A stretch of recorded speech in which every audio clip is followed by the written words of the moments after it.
Hola, esta es una entrevista para Edularity. Hoy estamos con el Dr. Brian Ray. Él es el presidente fundador del Instituto Nacional de Investigación de Educación en el Hogar, NERI, una organización sin fines de lucro en Oregon, Estados Unidos. Es internacionalmente conocido por su investigación sobre educación en el hogar. Brian ha estado investigando el movimiento de homeschooling por más de 30 años. Posee un doctorado en educación en ciencias de la Oregon State University, una maestría en zoología de la Universidad de Ohio y una licenciatura en biología por la Universidad de Puget Sound. Brian es un ex profesor de ciencias y educación en licenciatura y maestría. También fue docente en escuelas públicas y privadas y ha enseñado a estudiantes educados en casa. El Dr. Ray investiga y da presentaciones alrededor de Estados Unidos e internacionalmente. Se enfoca en la investigación y pedagogía de la educación en casa y sirve como un testigo experto en casos judiciales y en organismos gubernamentales sobre asuntos de educación en casa y algunos otros. Brian, muchísimas gracias por esta entrevista. ¿Cómo estás? De nada, gracias por tenerme aquí, Mariana. La primera pregunta es, ¿cómo decidiste fundar el Instituto Nacional de Investigación para la Educación en el Hogar? Cuéntanos un poco de la historia. Si nos remontamos alrededor de 1983, 1984, empecé a buscar personas haciendo otras cosas distintas a la escolarización institucional. Leí un poco por aquí y otro poco por allá. Yo era un docente certificado por el gobierno y después comencé mis estudios de doctorado en la Universidad Estatal de Oregon.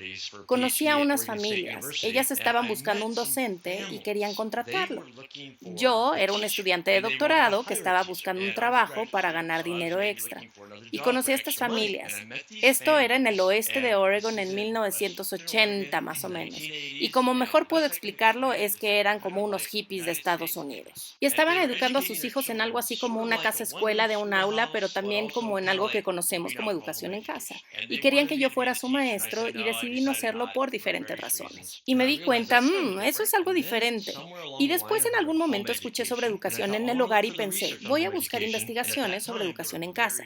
Y en ese entonces había muy poca investigación sobre lo que ahora conocemos como homeschooling en Estados Unidos. Entonces junté los estudios y como parte de mi doctorado escribí un trabajo que tuve que defender ante los profesores de educación. Estamos hablando de gente que le enseña a personas a ser docentes en escuelas públicas y privadas. Escribí ese trabajo sobre las investigaciones de ese momento y tuve que defenderlo ante el comité y ante los profesores y me pareció fascinante aprender sobre la gente educada en casa. Tan pronto escribí ese trabajo y porque casi nadie estaba escribiendo sobre el tema, me hice de un nombre por hacer investigaciones de educación en casa. Después, en 1985, comencé el diario de investigación de homeschooling. Eran básicamente hojas de tamaño 8x11 engrapadas por una esquina y se trataba de mí escribiendo reseñas de investigaciones de otras personas. Eso comenzó la investigación de educación en el hogar en 1985. Mientras eso avanzaba, comencé a hacer personalmente investigación sobre educación en casa y terminé mi doctorado. Algunas personas y yo dijimos, ¿por qué no comenzamos con un instituto de investigación? Y fue fundado en 1990. Esa es la respuesta a tu pregunta. Alguien tenía que hacer investigación de educación en casa, no había mucha gente haciéndolo, el tema me parecía fascinante, obtuve apoyo y gente que quería ayudar y fundamos NERI, National Home Education Research Institute. Are you listening? Damn.